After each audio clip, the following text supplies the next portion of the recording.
Yo, yo, it's your man, Soular Ray. We out here again. We catching a few sun rays that we can. It's the sun's starting to go down, but it's a beautiful time. I want to make this video. Yeah, man, what we gonna talk about today, what we gonna talk about right now is how you can turn a frown upside down. No, seriously. One thing that is almost guaranteed, right, are bad days, hard times. These things are basically guaranteed. Now, the good days, they're not essentially guaranteed. That's the funny thing. You see, you might lose family members. You might lose things. Things may not go the way you want them to go. We call this change. But you know, those are the bad days. Those are things that are guaranteed. We guaranteed to have bad days. But the good days, they're interesting because you got to make them. You have to make a day good. You have to make a good day. How do you make a good day? Very simple. Gratitude and appreciation. I know you've probably heard this before, but I want to give it to you in a new way. All of the things that we love, all the people that we love, one day, we're all going to pass away. I mean, I know that's a little grim. I know it's a little, dark to think about, but it's true. It's true. You can have a pet, and your pet's probably going to age faster than you. You're probably going to live to see your pet pass away before you. That's not a very good day. It's not a very good day. And those days are guaranteed.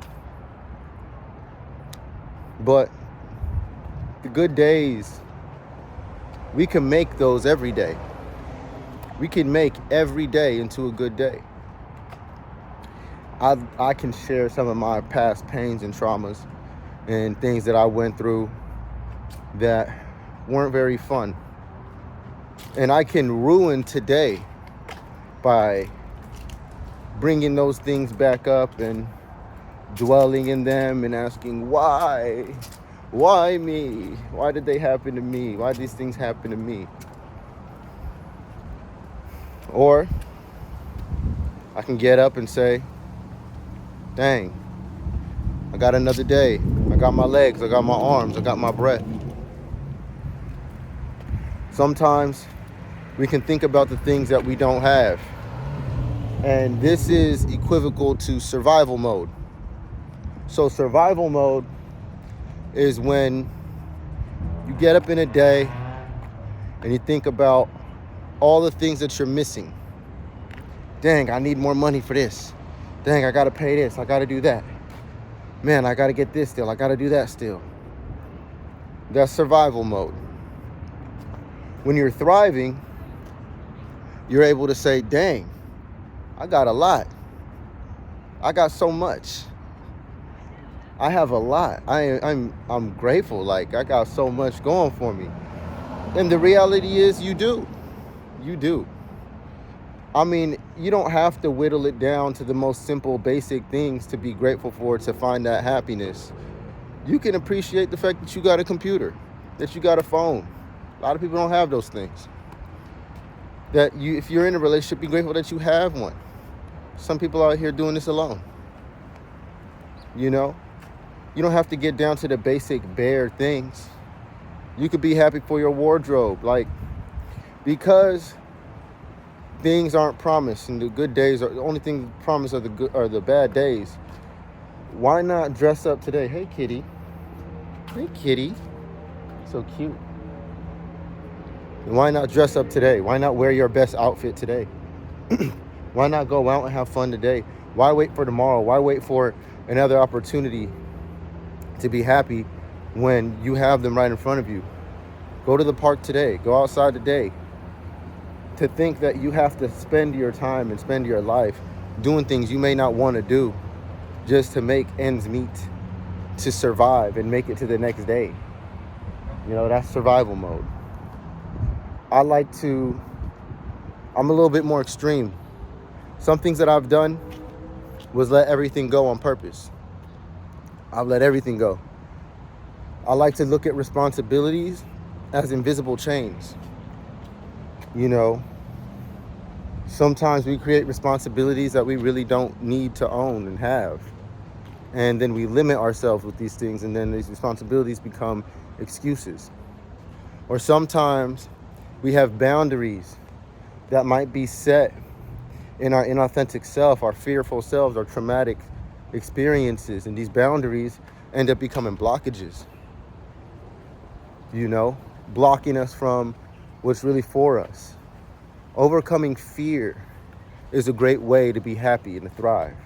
Succumbing to fear is a sure way to get into survival mode. To step into this abundance frequency that people always talk about, you have to not be operating in fear. Now, in the presence of fear, there's an opportunity there.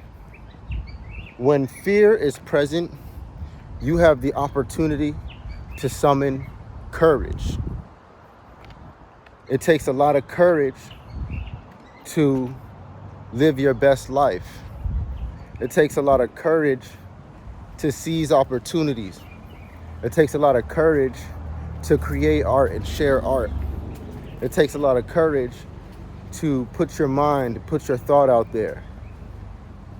A lot of fear and survival mode might stop you from expressing your most authentic self, therefore trapping you in a reality where you're around people you really don't want to be around, doing things you really don't want to be doing, but you think you have to.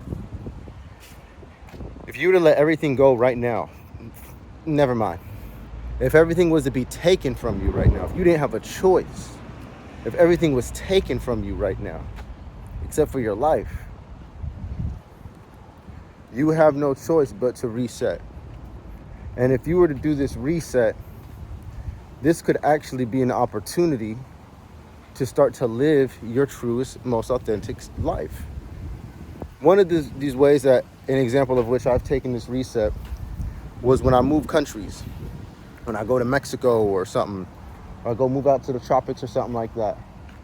This is a great reset time. And everybody in these places don't know who I am. And I don't know who they are.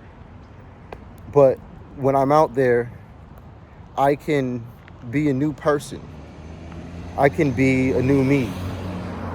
And what I choose to do is, instead of trapping myself in what society thinks or likes, I take those opportunities and chances to reinvent myself. And when I reinvent myself, I don't come up with some new random character. I actually just start to express what it was really always on my mind. I start to act and do what I really want to do. I want to spend the entire day at the beach. That's what I'm going to go do.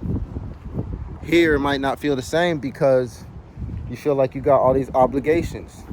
You feel like you got to go here, you got to go there, you got to do this, you got to do that. You got to plan this at this time, plan this at that time. I'm not against structure, but don't let your boundaries become blockages. You can live your best life today. You can live your best life now. And actually, there's no better time than now. My dad used to sing this song. I want to sing this song. I like to sing this song. Time is now, and it's getting nearer. The toughest opponent that I face is standing in the mirror. Yeah. These are the tracks of my tears, tracks of mine. You feel with your ears. Gotta love that music, yeah. It's all I ever had, and I know why. It's getting clearer.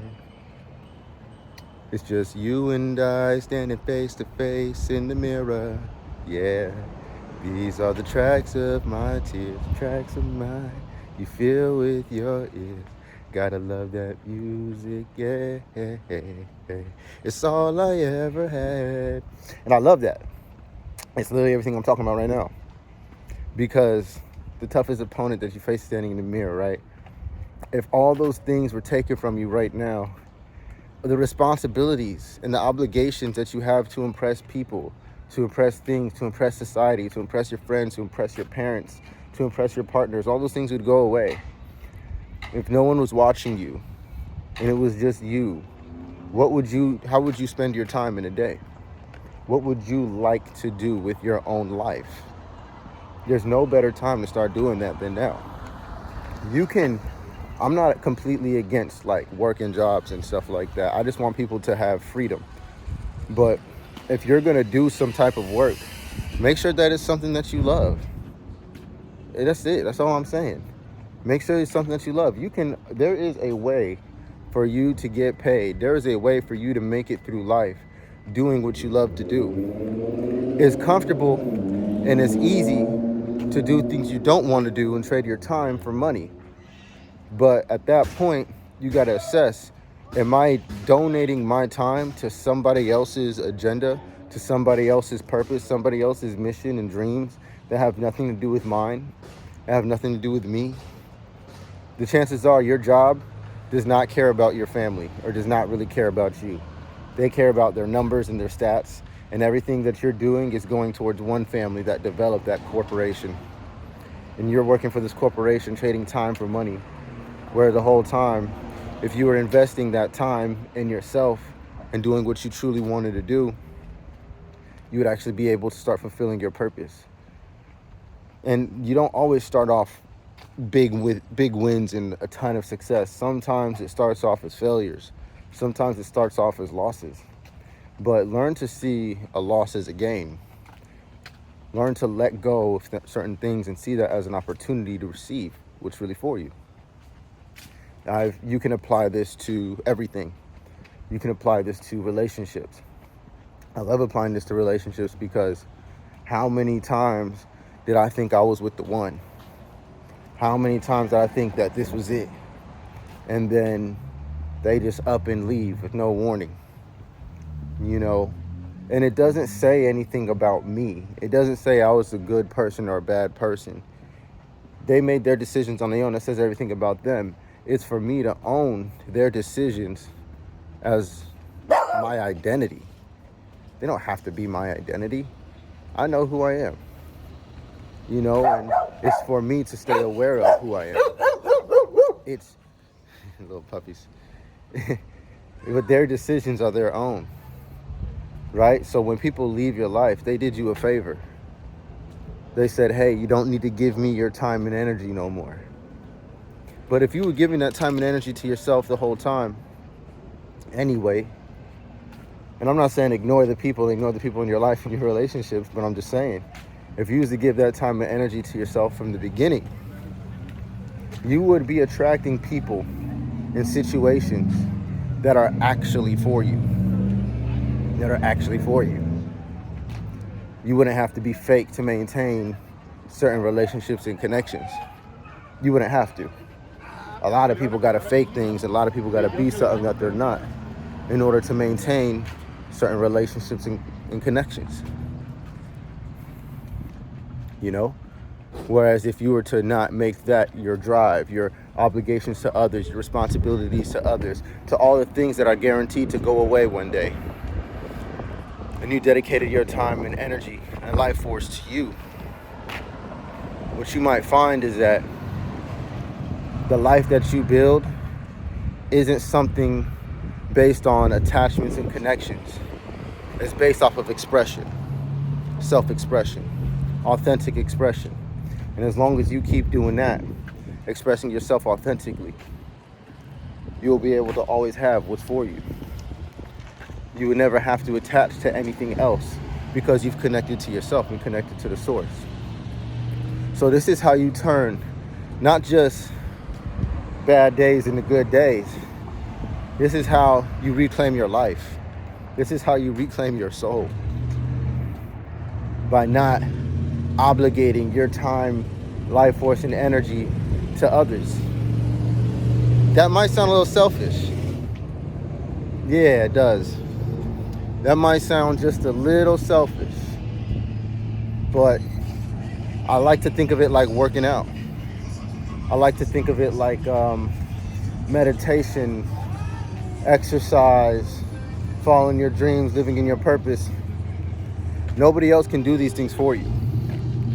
Only you could do it for you. No one can do it for you. No one's going to do it for you. If you don't follow your dreams, no one's going to be able to do that for you. If you don't get up and exercise in a day, somebody can't do some exercises and that applies to you. That's not how life works. So you got to do what's best for you at all given times. It's nobody else's job to do that. And while you're out there looking out for everybody else, chances are they're looking out for themselves at the same time. People have exactly what they're supposed to have. People are exactly where they're supposed to be. You don't need to go out there and put on a cape and try to save people's lives. See, like what I'm doing right now is just expressing myself for who I am, doing what I love to do. You know, I spend my entire days doing what I love to do. Sometimes that evolves. Sometimes that looks like me making music. Sometimes it looks like me making animation. Sometimes that's me on the phone all day, you know, talking to people. Sometimes that's me making these videos. Sometimes that's me with no technology, just sitting out in nature. But I like to follow my heart every single moment, every single day. And if I was living my life based off of what other people wanted me to do,